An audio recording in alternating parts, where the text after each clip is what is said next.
বাগদাদি কাফেলার সদস্যরা, আমার মুরিদেরা শোনো, আমার সৈয়দ মিরান শাহ তাতারী রহমাতুল্লাহ আলাইহি নেগাহের উপর চলে উনি বলেন, আমি 84 বছর নামাজ পড়ছি রে, আমার জীবনে এক ওয়াক্ত নামাজ কাজা হয় না। আমার দাদা হযরত আলহাজ মাওলানা আব্দুল মাতিন আল কাদরি রহমাতুল্লাহ আলাইহি 35 বছর মাজার শরীফের মসজিদের ইমামতি করছেন বিনা টাকায়। বাবা যতদিন বাড়িতে থাকতেন একদিনও ফজরের নামাজ নষ্ট হয় নাই। অনেক পীরের মুরিদ যদি নামাজ না পড়ে তো কেমনি কথা কয় না? নামাজের দরকার আছে না নাই? দেখো বানু, আমাদের কথা মিরান শাহ হুজুর যা বলছে তা আমাদেরকে শোনাই গেছে গানে গানে, শানে শানে। তোরা আইগো সখীগণ বিনামূল্যে খরিদ করো পঞ্চরসের দল। এবার এসে শাশুড়ি নদী জাল তারা 3 জন, তাহাতে চিনিয়া লয় হায়ারি বসন। আমার আল্লাহ বলেন, ও আমার বান্দা তুমি নফসে মুতমাইন্না হয়ে যাও।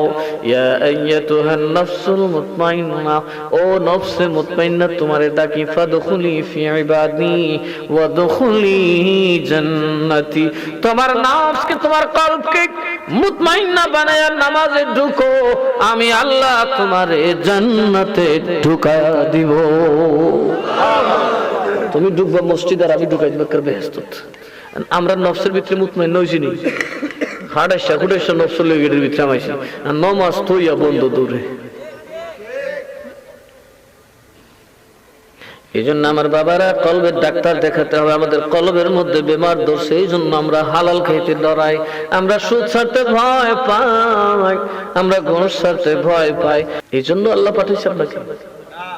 এই জন্য বানু বলেন, শাশুড়ি নদী জাল, এটা হলো নফসে আম্মারা, তারপরে নফসে লাওয়ামা, তারপরে নফসে মুলহেমা। 3টা নফসের পর্যায় যে মানবের ভিতর থাকবে, যে ইমানদারের মধ্যে থাকবে রে, ওই ইমানদার কসপিন কালিও সরাসরি জান্নাতে যেতে পারবে না।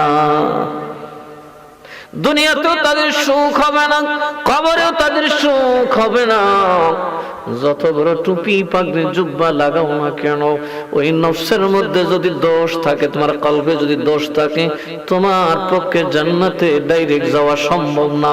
কবরে যায় খাইবা ফিডা, হাসরের মাঠে খাইবা গুড়া, দুজখে যায় খাইবা পোড়া। বাবা আমরা যারা একদিনের গরম সইতে পারি না,